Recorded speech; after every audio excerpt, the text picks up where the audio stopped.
People who earn their living in a modern heavy industry seldom engage in the kind of back-breaking toil that was the everyday lot of most workers a century ago. And yet, they earn far more. What has produced these improvements?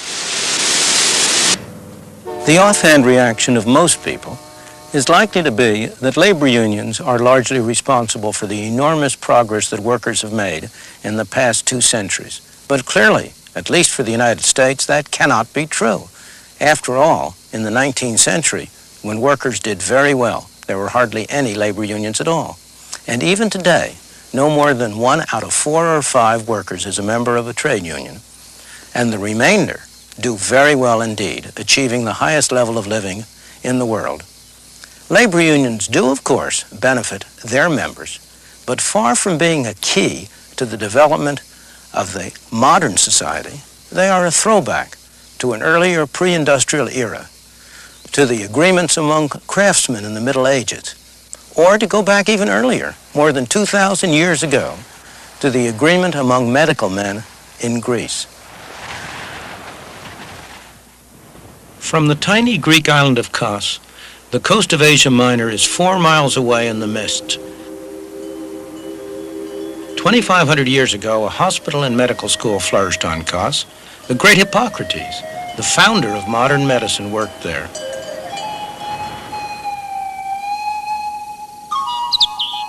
Legend has it that Hippocrates taught his students in the shade of this plane tree.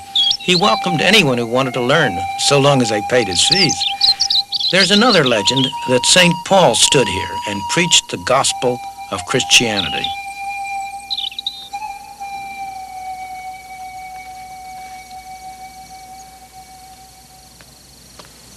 What isn't legend is that Hippocrates and his followers started medicine on the road forward to becoming a science.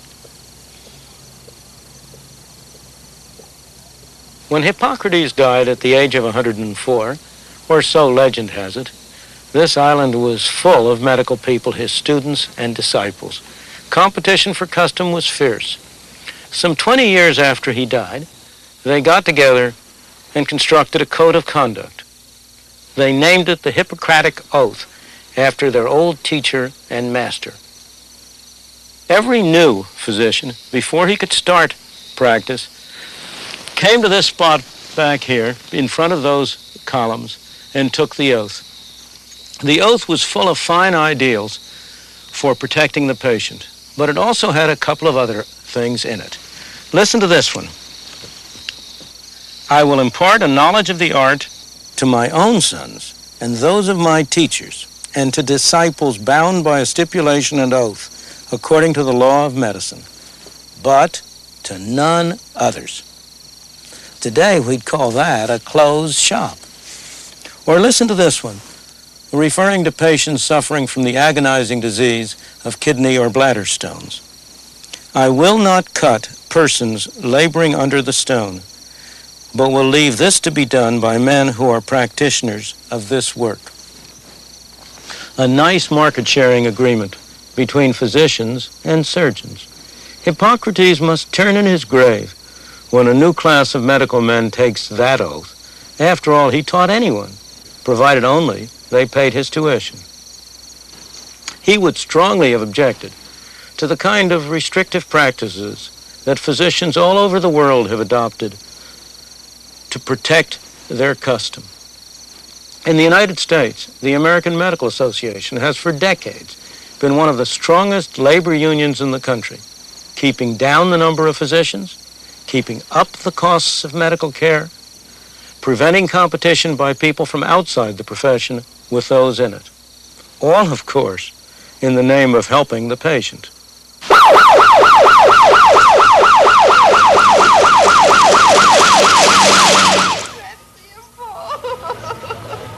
Can you sit up? I don't know. Can you feel this? I've got her supported right here. Without warning, any one of us may suddenly need medical care. If we do, we want the very best care we can get. But who can give us that care? Is it always a graduate of an expensive medical school who has a union card called a medical license? Or might it be someone like this, a trained paramedic working for a private enterprise organization rendering emergency care? And hopefully we'll get a very good contract out of that. Many such businesses provide primary care for emergency cases in the United States. This particular paramedic team is attached to a fire department in Southern California. They're good at their job, but it's not unusual to find local physicians objecting. 492 and the paramedics responding. They take a Hippocratic oath here in the United States, and they believe that they should be the one that is treating their patient. They should be the one that saves that patient's life. And if someone else does it, it just kind of interferes with everything that they've been taught.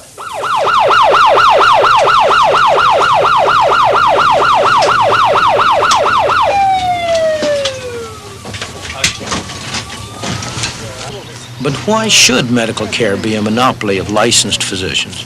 Shouldn't anyone who is capable of providing effective help be free to do so? Take your blood pressure here. Anyone see him go down? Yeah, he was just laying here when we got here.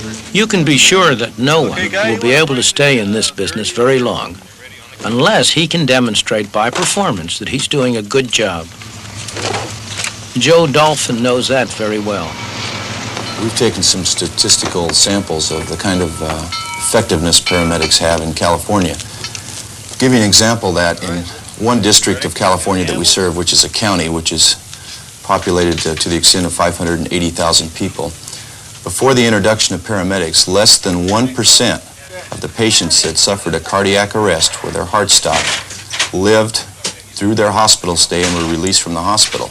With the introduction of paramedics, just in the first 6 months of operation, 23% of the people whose heart stops are successfully resuscitated and are released from the hospital and go back to productive work in society.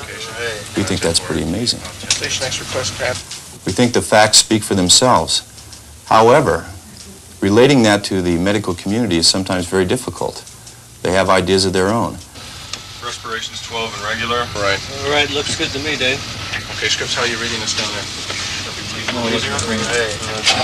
Okay, you guys ready to go? Yeah. All right, 10-4. Scripps says code 2. Code 2. Disputes between union and non-union workers are not always as high-minded as between organized medicine and Joe Dolphin. One day in 1978, workers at a coal loading dock on the Ohio River in southern Indiana continued to work after the mine workers union had called a strike. That night, a crowd of armed union men invaded the site. And then they fired a little building setting here after they fired Mr. Teagardin's car here, and threw another firebomb into the trailer. Others had run on back and were firing trucks and shooting holes through tires with handguns. I'd gone back beyond the loading dock here, was standing back in there, and could hear them shooting and the air escaping from truck tires. Of course, there was so many people moving around and doing so much damage and setting so many things on fire, a whole lot of things going on at one time. We should have been heavily armed and shot these people, did something to stop such destruction. I wouldn't have believed that a rabble-rouser could have gathered together that many irresponsible people to come onto a person's property and do this kind of destruction until I'd finally seen it done.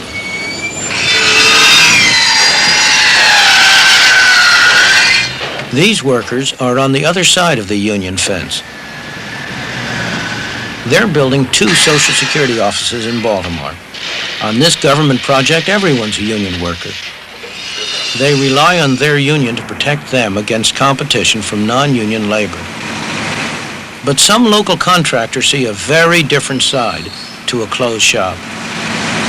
We don't feel that anybody should be denied a choice, and we feel every man should have the choice if he wants to be unionized or not. Not legislative, not saying he must belong to a union.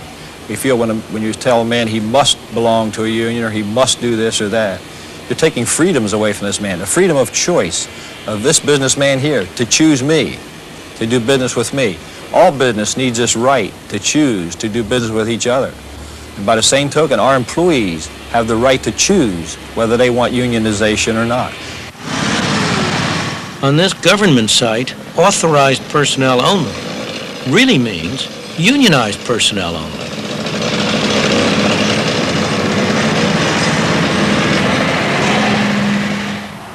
Unions have long recognized that the surest and most effective way for them to get power without violence is to have the federal government on their side. That's why so many strong unions have made it a point to locate their headquarters close to the source of power. The heads of the trade unions that cluster near Capitol Hill know this place very well. It is the room assigned to the Committee on Education and Labor of the House of Representatives, and it is where much of our labor legislation is discussed and shaped before presentation to Congress. I know rooms like this myself very well because I've often testified before congressional committees, and they all meet in rooms like this. Up there on the podium is where the members of the House or of the Senate sit. Of course, behind them there will be clustered a bunch of aides. As you know, there are something like 30 to 40 aides for every single member of the House and the Senate. And very often in one of these committee rooms, there'll be almost nothing but aides around. When I've sat in the bear pit over here, where the witnesses sit to testify, I've sometimes thought that maybe the whole thing was a show being conducted by and for the aides, with an occasional member of the House or senator dropping by to see what the show was all about. This is a room in which hearings were held on the most recent increase in the minimum wage, for example. Who do you suppose testified here in favor of a higher minimum wage rate? Do you suppose it was representatives of the poor people who were supposedly being helped by the bill? Not a bit of it. The major people testifying for it were representatives of the American Federation of Labor, the AFL-CIO, the major organization of trade unions in this country. There's hardly a member of one of their trade unions who works for a wage anywhere close to the minimum wage. Despite all the rhetoric about helping the poor, they were in favor of a higher minimum wage for a very different reason, because it would protect the members of their unions from competition from the lower and lesser skilled people.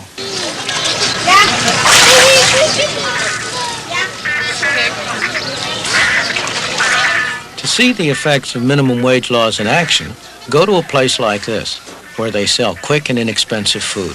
You don't need much training to start work on this job. It used to be a traditional training ground for the unskilled. Not any longer, thanks to the minimum wage laws. From a worker's point of view, the people that it was supposed to help, and the people in some cases it's hurting the most, such as minorities, unskilled labor, and young people. A businessman, especially a small businessman, cannot afford to bring in these people at the higher wage. They are willing, however, to take apprentices and to train them. That's very difficult to do now under the minimum wage laws. The people who are discriminated against most by a high minimum wage rate are the people with low skills, which includes a disproportionate number of Negroes.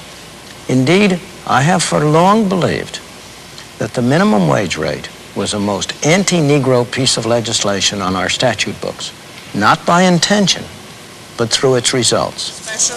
Yeah. Well, I appreciate that. Thank you. 205, back. The more they get paid, the better people can live, whether they're paid in cash or in kind. The Staff Restaurant in the Department of Housing and Urban Development in Washington, D.C. These people are eating subsidized food. Like all civil servants, federal workers get extremely generous fringe benefits.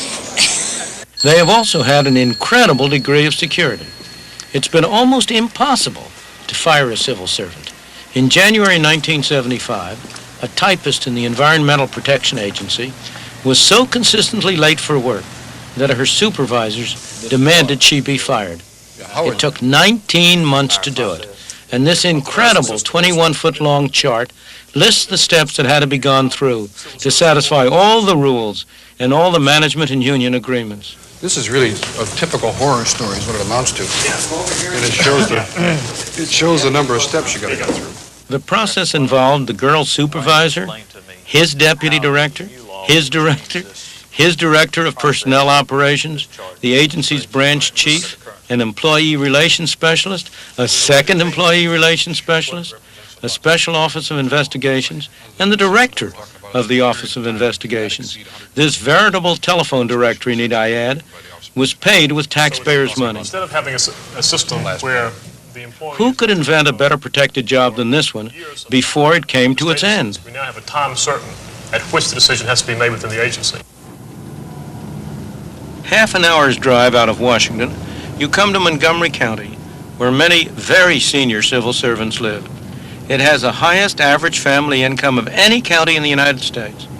Of the people who live here who are employed, 1 out of every 4 works for the federal government. Like all civil servants, they have job security, salaries linked to the cost of living, a fine retirement plan, also linked to the cost of living, and many manage to qualify for Social Security as well, becoming double dippers.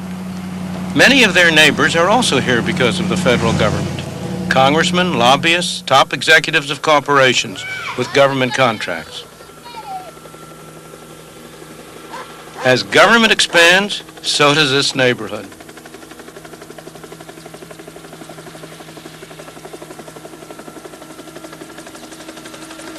Government protects its workers just as trade unions protect their members, but both do it at someone else's expense. It doesn't have to be that way.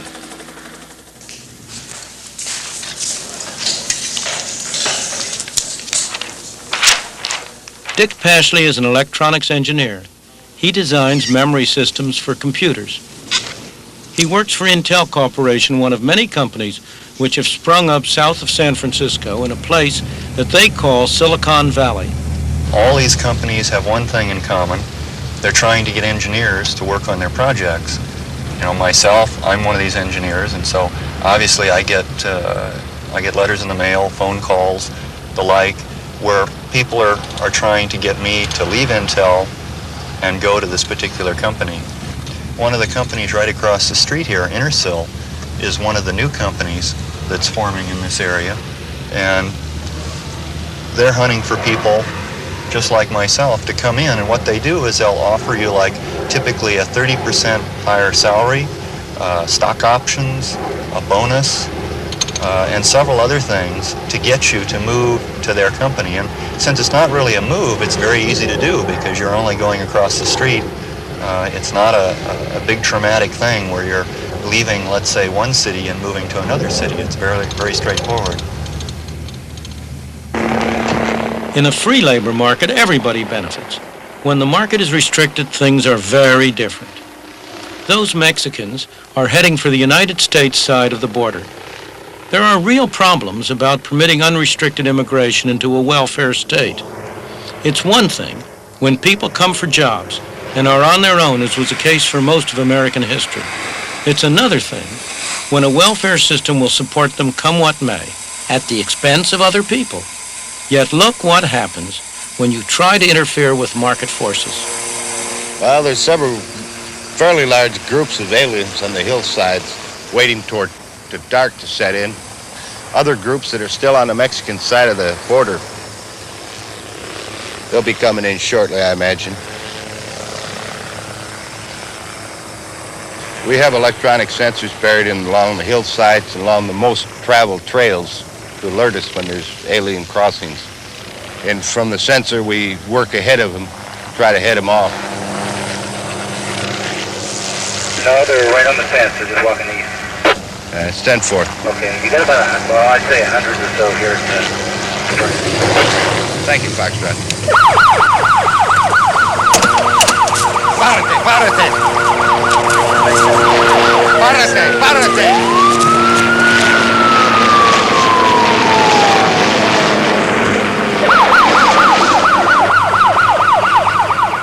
This is not a case of good guys against bad guys.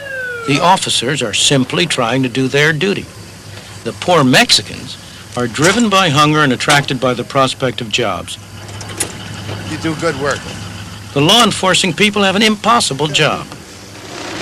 Vehicle change to 4780. They're going to run, they're going to get picked up, sent back, but sooner or later they're going to make it. Time 1 minute after the next, you know. In 1 month in 1978, 60,000 illegal immigrants were arrested on this stretch of the border. But, believe it or not, the Border Patrol estimated that nearly 200,000 found their way through to places like this in Northern California, where there was work waiting for them.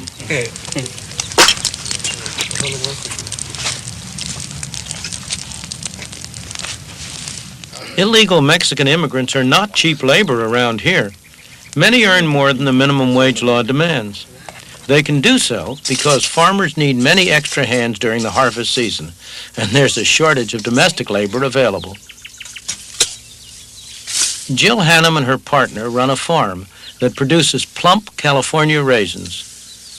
And there's pending legislation which would make it illegal for farmers to hire undocumented workers, and supposedly would impose a $1,000 fine per worker on the farmer.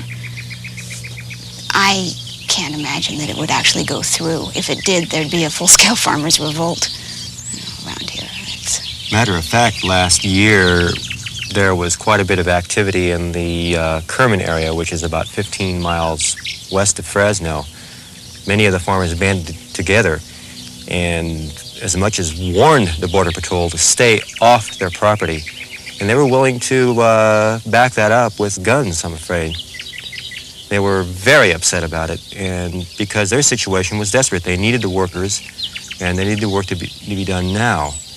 And the Border Patrol was interfering with that as they saw it.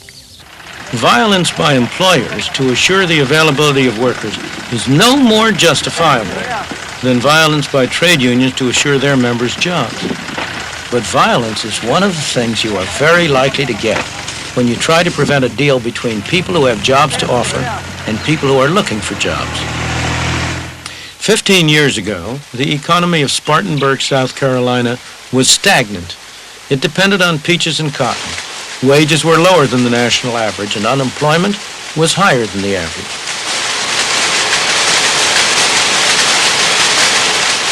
Then, dramatically, the picture changed. The people in Spartanburg decided to make their town a center of free trade. They did this by using a new right-to-work law, eliminating many restrictions on labor. The city council cut taxes to the bone. They advertised the fact that Spartanburg was a place worth investing in. By any standards, let alone Spartanburg's, the result was revolutionary. Industrialists came from Germany, Switzerland, all over the world to build factories to set up plants. The workers of Spartanburg clearly benefited from the new industries. The first to notice were the people who owned and ran the traditional industries. In terms of the business, it has been a problem for us. It means that we've got to be on our toes. We've got to be sure that we are providing a good workplace, that we are providing good jobs and what have you, and that we are running as competitively as possible. I think that from the workers' point of view, this has certainly provided them with more opportunities for a market for their product, their labor, their expertise. Suddenly, in a free market, workers who once could not find jobs were now at a premium. Everyone benefited, workers and employers alike, and the town thrived.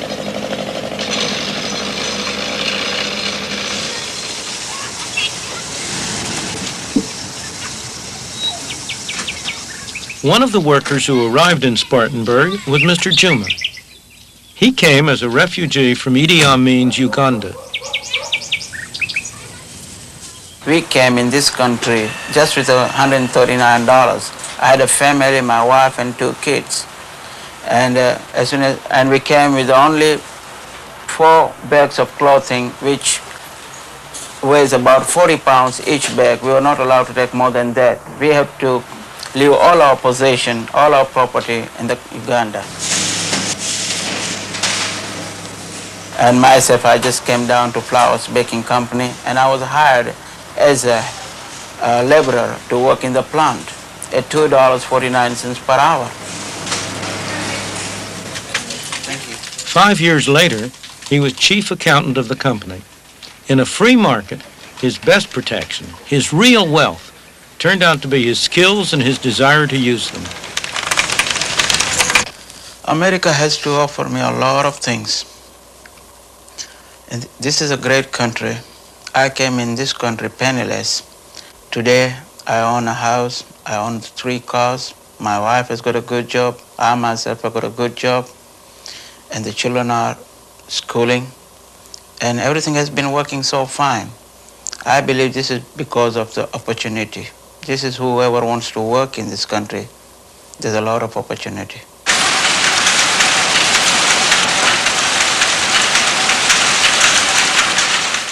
When unions get higher wages for their members by restricting entry into an occupation, those higher wages are at the expense of other workers who find their opportunities reduced. When government pays its employees higher wages, those higher wages are at the expense of the taxpayer. But when workers get higher wages and more civilized working conditions through the free market, when they get them by firms competing with one another for the best workers, by workers competing with one another for the best jobs, those higher wages are at nobody's expense. They can only come from higher productivity, greater capital investment, more widely diffused skills. The whole pie is bigger. There's more for the worker, but there's also more for the employer, the investor, the consumer, and even the taxpayer. That's the way a free market system distributes the fruits of economic progress among all the people. That's the essence of the age of the worker.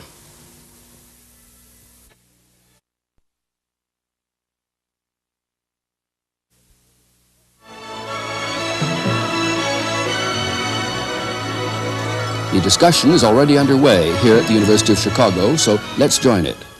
Well, we tried a free market system without labor unions. We tried it back in the 1920s and into the 30s, and it led the world into the biggest economic disaster it's ever seen in modern times. Now, I don't think we're talking free market or labor unions. We're talking free market with or without labor unions. And a free market system without labor unions is a total disaster. Let's get other reactions to this now around the group. It's the free market system, Milton Friedman's been arguing, I think, not labor unions, which best protect the interests and serve the interests of the worker. Walter Williams, your reaction? Well, I think clearly labor unions serve the best interests of workers who happen to be members of labor unions at the expense of workers who are excluded from being members of labor unions. Ernest Green? I don't think you can have a democratic society without having trade unions. I think if you look at any democratic country, it's essential to it.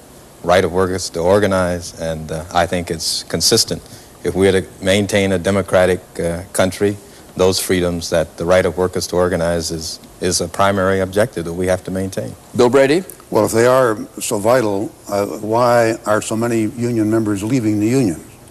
Why are they losing so many decertification? Why are the unions losing so many decertification elections? Why has the number of union members declined so precipitously from 23% of the labor force to, what is it now, less than 18%? Well, it depends whose figures you're reading, but workers aren't leaving the labor movement in droves, and the union is not declining precipitously. My union, the United Steelworkers of America, the major unions in the country, many small ones are out organizing and growing. The mix of work in the society is changing. We have some employers, as we saw in the film, who can't wait to rush off to the South and try to get in an anti-union environment and invest their money in prosperity in the South instead of in the North. And surely if you invest money anywhere, you're going to have prosperity. So we also have a mix in terms of civil service and service workers, where we have employers who have grumbled on that film. I don't know that if you invest money anywhere that you're going to have prosperity. I don't think that that's a given. That is, you seem to me to be dealing in a premise there that is incorrect. But well, we haven't got a lot of time. Wait a minute. The key question we're discussing is who protects the worker? Is it the labor union or the free market that best serves his interest? Well, it seems like from the evidence that I have from a number of research projects I've engaged in, I found that labor unions protect their members often at the expense of disadvantaged people. And it's a very, very interesting question that labor unions down through the ages have discriminated against all kinds of people in favor of a particular class of workers.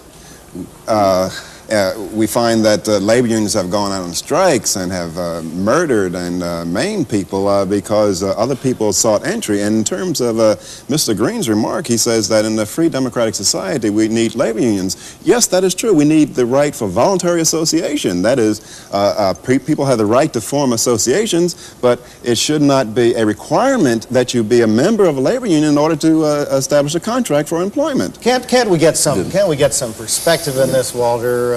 Talking about unions down through the ages makes no sense at all in terms of where we're at now in this century at this time. This business of trying to relate where unions come from to the medical profession and hypocritical oaths, or hypocritical oaths, however one looks at that, back in the Greek islands really has very little relevance. Yes, it does. The violence, hear me out a minute, I waited patiently. Okay. The violence that's associated with, well, not so patiently, but I waited. The violence associated with the labor movement and so on has been minimal and was a reaction in this century, not over the ages, a reaction in this century to the violence done workers by corporations and powerful economic groups when there was no workers' organization to protect them and no way to deal with their greed and with their power. Now I'm turning to Milton because he's heard the flavor of the discussion. Sure. What Lynn Williams is now saying is utter nonsense. And there's no two ways about it.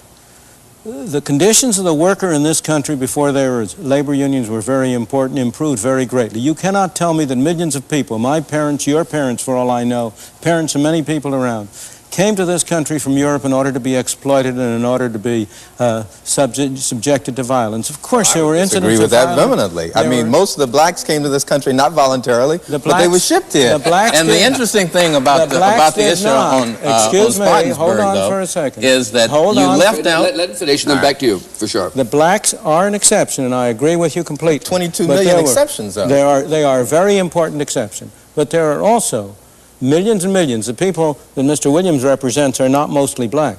They are mostly from the Slavic countries that came from but if you look at the membership of the steelworkers... If we go back, there was violence, of course. There always has been violence. It's not excusable. I'm not excusing violence on the part of anybody. But I agree with Mr. Green and with Walter Williams that people should be free to organize. Of course they should be free to organize. What I object to is the special privileges that have been given by government to labor unions which are not available to other groups at all.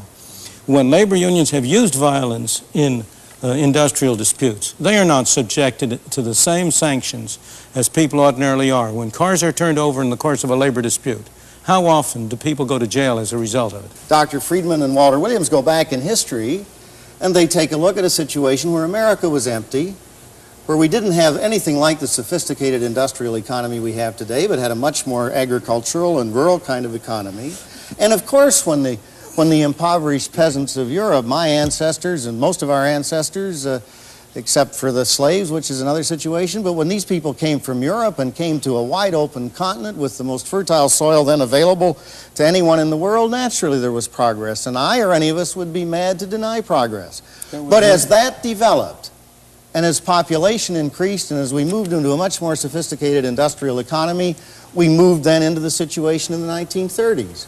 Or earlier than that, at the end of the century, as some of the more skilled jobs came along. The labor movement didn't happen by accident, didn't happen because there wasn't a need there. The results of this development, even with all the wealth available in America, the results of this development was that many working people were not having anything like, by standards of civilization or whatever, anything like their fair share in this progress. Now, you're arguing that in a free market for labor, everyone benefits. Does that mean that you would favor abolition of all immigration restrictions? The situation of immigration restrictions really has to do with the question of a welfare state, as I say in the film. I would favor completely free immigration in a society which does not have a welfare system. With a welfare system of the kind we have, you have the problem that people immigrate in order to get welfare, not in order to get employment. You know, it's a very interesting thing. If you had asked anybody, before 1914, the U.S. had no immigration restrictions whatsoever. I'm exaggerating a little bit. There were some immigration restrictions on Orientals, but it was essentially mainly free. If you ask anybody, any American economic historian, was that a good thing for America? Everybody will say, yes, it was a wonderful thing for America that we had free immigration. If you ask anybody today, should we have free immigration today? Almost everybody will say no. What's the difference? I think there's only one difference, and that is that when we had free immigration, it was immigration for jobs in which everybody benefited. The people who were already here benefited because they got complementary workers, workers who could work with them, make their productivity better, enable them to develop and use the resources of the country better. But today, if you have a system under which you have essentially a governmental guarantee of relief in case of distress, you have a very, very real problem. This is true of every Western industrialized country. And that's why today, under current circumstances, you cannot, unfortunately, have free immigration. Not because there's anything wrong with free immigration, but because we have other policies which make it impossible to adopt free immigration. I'd like to other reactions. Is it at all feasible to open the door of the labor market internationally now? Bill Brady? I would say yes, providing they open the door to us. I think that the door to not only the labor market, the door to all markets should be open, that is, product markets. My feelings about the undocumented workers or Mexican Americans are inscribed at the foot of the Statue of Liberty. I think that people should have the right to come to this country. Now, those who would say, you know, I hear a number of people saying that, well, the immigrants are contributing to our unemployment problem. And I pointed this out to some people. I said, look, you know, this is the same rhetoric that the Irish use when the blacks are coming up from the north. You know, they're using blacks as scapegoats. They're saying, get those people back where they came from so that because our members can get jobs, you know. Unions were as well doing this. You know, they call them scabs, strike breakers, et cetera, et cetera. So I do not wish for Mexican Americans to become the new scapegoats of our particular national problems. They are not the problem, and our nation benefits to the extent that these people come here and work. And to that extent, so it's kind of good for them to remain illegal aliens as opposed to being legal aliens where they're subject to our welfare program, so that we don't want them to come here to work. I think that this country cannot have a group of workers to remain outside the framework of our laws and our protections. And as long as we have workers who are attracted to the United States because of the standard of living, and I think minimum wages play a part in that, as part of that attraction. But it seems to me to have undocumented workers without providing either a means of protection for them, and it seems to me we've got to go to a question of providing the amnesty for those generations of workers who have come here over a period of time, now 2, 3, maybe 4 generations. We have to see that they have the same rights and protection of all other workers. And as it stands now, large numbers of them live outside the framework of the laws and statutes that we have on our books. They do. And the tragedy of the situation is what Walter Williams points out, that as long as they are undocumented and illegal, they are a clear net gain. The nation benefits and they benefit.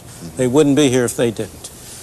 The tragedy is that we've adopted all these other policies so that if we convert them into legal residents, it's no longer clear that we benefit. They may benefit, but it's no longer clear that we do. What Len Williams said before is again a travesty on what was actually going on. The real boost to the trade union movement came after the Great Depression of the 1930s. That Great Depression was not a failure of capitalism. It was not a failure of the private market system, as we've pointed out in another one of the programs in this series. It was a failure of government. It was not the case that somehow or other there was a decline in the conditions of the working class that produced a great surge of unionism. On the contrary, unions have never accounted for more than 1 out of 4 or 1 out of 5 of American workers. The American worker benefited not out of unions. He benefited in spite of unions. He benefited because there was greater opportunity, because there were people who were willing to invest their money, because there was an opportunity for people to work, to save, to invest. That's still the case today. You say, we have to provide him with something or other, Ernest. Who are the we? We the people that How make do up we this the country. people? But how do we the people And it do seems it? that we the people provide them the protection by seeing that their safety. You're talking about the immigrant population and now. occupational health codes that protect the environment that they work in. See that they have civil rights laws that protect their own person. See that they have civil liberties laws that protect them further. We the people of this country provide that protection. It's so bad. If they don't have, you're kind of painting an image. Why are these people coming? We're not pulling them here by chains. It's obvious why people come here. There's one of the evidently most wealthy because countries in the conditions are world. much better Gentlemen, here. gentlemen, don't all talk at once. So what are you talking about Lynn, and then- protecting Why did them? you leave Little Rock, Arkansas to go to Philadelphia? It seems to me that it's obvious why. Would you extend the courtesy to finish? Look. First thing, let me say the following thing, because there's some basic things that you need to know. We're going to say the thing I was interrupting. We're going to say five more things. I mean, there isn't all afternoon. Labor unions and minimum wages for that case cannot improve the condition of the working people of a country. We do it every day. Because if we can improve the condition of working people in countries all around the world. You know what this man every day. You know what you're telling the audience? You're saying that you can solve the problems in Bangladesh. You can make them a rich country if you tell them to unionize like we are and demand higher wages. No, I didn't say anything remotely like that. No, it's productivity that keeps incomes I low. come back to my initial question. Why are so many leaving the union? There aren't very many. Oh, there are leaving too. the union. I've given you the statistics. You think you've rhymed off some percentages. I live in the labor movement. Do you have other percentages? In or on? It's true. In, with, and of course they pay me, of course, and I don't have any objection to that at all. Neither do I. At least we got you a few minutes ago. We got you to get the labor movement up into this century. And I agree with the observation you made. I agree with the observation you made that the industrial union movement, that there was a union movement, came out of the dirty 30s and out of the Depression and grew, and that was essentially an industrial union movement.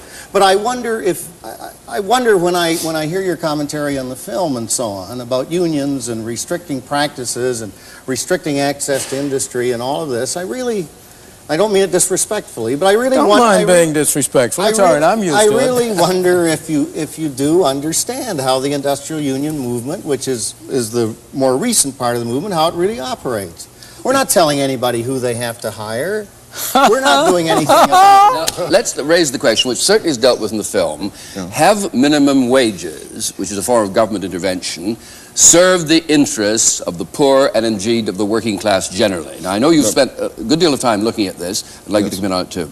Okay, well, at least from the standpoint of teenagers, particularly minority teenagers, the minimum wage law has acted to destroy a number of employment opportunities. For example, back in 1948, the black youth between 16 and 18 had an unemployment rate of 9.4%, and white youth was 10.4%, 10.2%. The labor force participation rates of blacks was considerably higher than that of whites. And with each increase in the minimum wage law, we had the dramatic reversal that we have now. And so the minimum wage law has the effects of saying that if you cannot produce $2.90 worth of goods an hour, you don't deserve a job. But and I don't think you can't look just at minimum wage. You got to look at the relocation of firms. You've got to look at the movement of people. You can't do that. Well, you look at relocation of firms. A lot of people try to say a lot of jobs move out to the suburbs. Well, you find black-white unemployment ratios the same in the suburbs as you find in the cities. So it's the minimum wage. You're taking one element. You're taking one element out of a long historic development. And when you start comparing 1948, even if Lynn is next. Lynn and then Ernest Green. Come on now. I understand the law. Educational achievement. And then Ernest Green. You get a differential between black and white. I'll bang the gavel. Come on, Lynn. Well, you're taking one element years ago in a situation that's entirely different than we're in today, and drawing some conclusions. That's what's the difference. No, there are many other things that are different. The enormous movement of black people in this country between 1948 and now, you can't just wipe that out. And you can't say that's. You certainly can't say that's the minimum wage. But and that has an enormous amount. I want this case made. Has the minimum wage served the interests of the working people of this country? I don't think there's any question that the working people of this country would be much worse off than they are today. The youth of this country would be much worse off than they are today if we didn't have minimum wage. Okay, now Bill Grady, come on. Well, no, it's minimum wage. A good idea or not? You're an industrialist. It's a bad idea. It is patently one of the worst things that we can do to our youth. We prevent them from. How many kids do you hire? What's that? How many kids do you hire? I have two. It's not important how many people. But it is. Minimum wage doesn't affect his industry. His wages are far above the minimum wage. doesn't affect a single one of his members. It affects people about whom we're Come on, hold it. We Milton have has the not floor. gone to support minimum wage legislation in this country. Gentlemen, hold it a moment. Hold it a moment. Hold it a moment now. Of course we have not. We are a people's organization. The chairman has said the floor is Milton's. I was saying that there's not a single one, I suspect, of the members of your union who is affected by the minimum wage rate. They're much higher. You say that you are a public service organization. I say we're a people's organization. You're an organization of your workers, and if you aren't representing the interests of your workers, they ought to fire you. And we're If you tell us that you are going against the interests of your workers, then you are simultaneously saying to your workers, I'm not doing what you hired me for. This is pure sophistry. It's not sophistry in the I am slightest. not talking. I'm I am just not trying talking to- about representing the interests of our workers. Our union represents a lot of people. Right. And some It of the does. people are the ones that you're probably aware of, the people who work in big steel mills and all the rest of it. But Absolutely. we also go out and organize workers all the time and win certification votes, despite Bill Brady's comment about that. And many of the workers we organize are workers who are affected by minimum wage. And the result of our organizing them is that we're able to bring them above the minimum wage. And Yes. the point is that I think that both these gentlemen, we all should recognize, is that unions in the United States support the minimum wage. They're the major supporters, and they spend millions and millions of dollars in lobbying for the minimum wage law. Well, Now, we they do it out of money. the name of concern and being in the interest of people. Now, in South Africa, the unions are far more honest. That is, those white racist unions over there, they say we support minimum wages and equal pay for equal work so as to protect white jobs. That is, to protect white jobs from low-price competition. But are you not implying, Walter, that we're white racist No, I'm not saying unions? that. I'm saying that it doesn't make any difference about the intent. Walter, the effects are Urban League supports supports minimum intent. wage. Ernest Green. Well, they have very Ben good, Hooks of the NAACP they have very supports good reason. minimum wage. The floor belongs to They have very good Ernest. reason to support minimum wage. Why? They're a group. Why- They represent middle-class blacks. No. They don't represent the poor blacks on the street. The membership of the And they're NAACP probably and they're has owned by as many- the owned by the AFL-CIO. They aren't owned by the FL. Order. Order. What kind of a The chairman says conspiracy order. society you're presenting? I'm going to they turn. own something. I'm going to turn to Milton now. Are you saying then that you would advocate the repeal of minimum wage legislation? Of course. You would. Of course I would. Bill Brady. I should like to ask Ernest and Lynn why they want to restrict a minimum price to labor. Why don't you let me have a minimum price on the products that we manufacture? Well, we aren't here, as I understand it, to discuss your problems at the moment in terms of the Well, owners and all the rest of it. is there a difference? Why Well, a minimum on a product? You're the people, I assume, who are so anxious to have the free market system and to compete with each other and all the rest of it. We're talking about the needs of the workers. We're talking about the needs of the people who come into a society which isn't providing enough employment for them, which clearly doesn't seem to be able to provide enough employment for them, and what are we going to do? And I think this notion that somehow if we just let every guy who's running a hamburger stand or whatever, we just let all these people exploit the young people of this nation in any way they chose, pay them any little rate they could get away with, that everybody would then to go to work, would everybody then have a job is absolute nonsense. I want to bring Milton to one of the final stages of his film, which is on Spartanburg, South Carolina. Sure. And I want to know what conclusion you're drawing from that. Would you, in effect, like to see the whole of the United States become, as it were, Spartanburg writ large? Absolutely. Yeah. What would that mean? And then we'll get their reaction to it. It would mean a widening of the opportunity for everybody. It would mean an opportunity for employers all over to compete with one another for workers. It would mean an opportunity for workers to find jobs which can make the greatest use of their own skills and their own capacities. It would mean that consumers would be able to get better products at lower prices. You know, consumers enter into this situation too. You might think that somehow or other, you know, one of the things that's always a mystery to me, if a $2.90 minimum wage benefits people, why wouldn't a $6 minimum wage be better? Wouldn't a $10 minimum wage be better? Why don't these people come out for a $200 your minimum wage. If all you had to do is to make a country $200 a year is pretty small. $200 a day, an hour. Or extended to babysitters. Yeah, if all you need to improve the lot and conditions of people is to legislate a higher workforce. No, you're back on minimum wages. I want to know how Spartanburg would Spartanburg improves matters because it introduces a wider range of competition. And the real thing that protects a worker is the existence of alternative employers seeking his services, just as what protects a consumer is alternative sellers. Milton, you omit one thing that it would do, and it would result in a very substantial increase in capital investment. Absolutely, it would. And capital is the worker's second best friend. Sure. This is only to say that a busy economy, one in which there's investment and development and so on, is an economy that's a good economy for working people and for everyone else. I think we say that in the AFL-CIO at least once a month, all the time. There's nothing in which we're more interested than having a busy, functioning economy. The question is how to bring that about. I do suggest, and I think I think can be defended as long as we want to discuss it, that the prosperity we have in America today, that the labor movements have made labor movement has made an enormous contribution to that, and in the absence of the labor movement and in the absence of minimum wage, this would not be as prosperous a country as it is. Now, hold it there. That is not to say that it's perfect. I want to get a reaction to that. He stated the case for what the unions have achieved. Could we go around, first of all? Do you accept any part of that? It's preposterous, as I suggested before. I mean, if minimum wages can make people richer. No, unions we're talking about. Well, if unions can make people richer, all you have to do is tell people in Bangladesh, why don't you unionize and demand a higher wage? You can be rich like the United States. We're telling them everywhere in the world. We told them in Japan. Workers have higher wages in our country because they're more productive. That's how you get higher wages. And this is just plain, it's nonsense. And why are they more productive? Huh? Because they have capital. Enormous capital investment. Right. Yeah, and the highest wages are paid in the capital-intensive industry. And because there are consumers to buy the stuff who have wages which enable them to go into the marketplace and buy something. Without the capital investment, they wouldn't have the wages. There would be no way of paying them without the capital investment.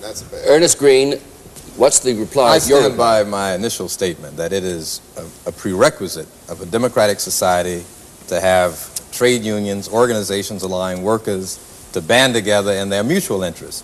And if that group, I'm saying that trade unions like A. Philip Randolph, sleeping car porters, the Pullman car company would have never on its own given those workers who worked very hard, were very productive people, well educated, any increase in their wages had it not been for the intervention of Randolph. The crucial issue is whether governmental measures which have the effect of favoring union organization, of giving them privileges and immunities that are not accorded to other organizations in the society, benefit the society as a whole or harm the society as a whole. The proposition I tried to make in this film was that the source of the prosperity of this country was freedom of enterprise, freedom of employers to hire, of workers to work for whom they wanted to, that insofar as unions had played a role, they had protected some workers at the expense of others and had retarded the prosperity of this country. I think that Lynn Williams' statements to the contrary cannot be supported by any empirical or other evidence, that he has, understandably, I'm not blaming him for this, he would be faithless to his job if he did not believe sincerely in what he's saying. I'm not questioning his sincerity, but sincerity is a much overrated virtue in our society. The plain fact is that there is no evidence whatsoever that either unions or minimum wages have made positive contributions to the prosperity of this country. Some unions have, of course. Some unions have done great harm. It's not an open and shut picture in which you can make a sweeping statement. But on the whole, the growth of this country, I do. The sweeping statement I make is that the prosperity of this country derives primarily from freedom of enterprise and freedom to hire, to employ, to work, and not from restrictive measures imposed by trade unions. Everybody briefly now. And I would say that the intervention of a strong federal government, who those employers hire, the kinds of protection, the wage standards, health conditions are the requirement of this government to protect its people, because the history of it has shown that that hasn't occurred And in your case in Spartanburg, South Carolina, again, I argue that the only reason that they can come back now and attract firms from Switzerland and Germany is because, one, that we had a strong government that provided protection for all of its citizens, which didn't occur 15 years ago. Brady. Economic freedom, in my opinion, should not be a bridge. I think that these two gentlemen are advocating that it be a bridge. They're advocating a retention of the minimum wage. They're advocating, I think that Lynn Williams is advocating a retention of the Davis-Bacon Act.